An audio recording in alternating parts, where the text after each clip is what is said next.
கவிஞர் பாரதிதாசனிடம் தமிழ் பயின்றவர்தான் பட்டுக்கோட்டை கல்யாண சுந்தரனார். சிறு வயதில் மாணவர்கள் எல்லாம் பாரதிதாசன் அவர்களுடைய வீட்டில் குழுமி இருக்க அனைவரையும் பாரதிதாசன் அவர்கள் அழைத்து, பாருங்கடா ஆம்பளை பசங்களா, ஒரு பொம்பளை பிள்ளை அழகா பாட்டு எழுதியிருக்கு என்று அகல்யா என்ற பெயரில் எழுதிய கவிதையை வாசித்து காட்டினாராம். இதை கேட்டுக்கொண்டிருந்த பட்டுக்கோட்டை கல்யாண சுந்தரனாருக்கு ஒரே சிரிப்பு. அகல்யா என்ற புனை பெயரில் எழுதியவர் பட்டுக்கோட்டை, பொம்பளப்புலதான் எழுதியிருக்கு அப்படின்னு நினைச்சு பாரதிதாசன் அனைவரிடமும் பாராட்ட, கடைசியில் பட்டுக்கோட்டை கல்யாண சுந்தரனார் தான் அந்த அகல்யா என்ற பெயருக்கு சொந்தக்காரர் என்று அறிந்ததும் அவரை வெகுவாக பாராட்டினாராம் பாரதிதாசன். அகல்யா அருணாச்சலனார் மகனார் கல்யாண சுந்தரம் அகல்யா என்று சுருக்கி புனை பெயரில் எழுதியிருக்கின்றார். உழைக்கும் மக்களை பார்த்து பார்த்து அவர்களின் மிரட்டும் மொழியில் திடீரென வந்து விழுகின்றது அவனுடைய பாட்டு. வசதி படைத்தவன் தரமாட்டான், வயிறு படைத்தவன் விடமாட்டான்.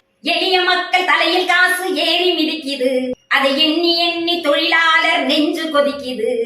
எளிய மக்கள் தலையில் காசு ஏறி மிதிக்குது, அதை எண்ணி எண்ணி தொழிலாளர் நெஞ்சு கொதிக்குது. வறுமை தந்த பட்டறிவு, பாரதிதாசன் தந்த மொழியறிவு, கம்யூனிசம் தந்த பகுத்தறிவு. வாழ்க அவரது புகழ். நன்றி, வணக்கம்.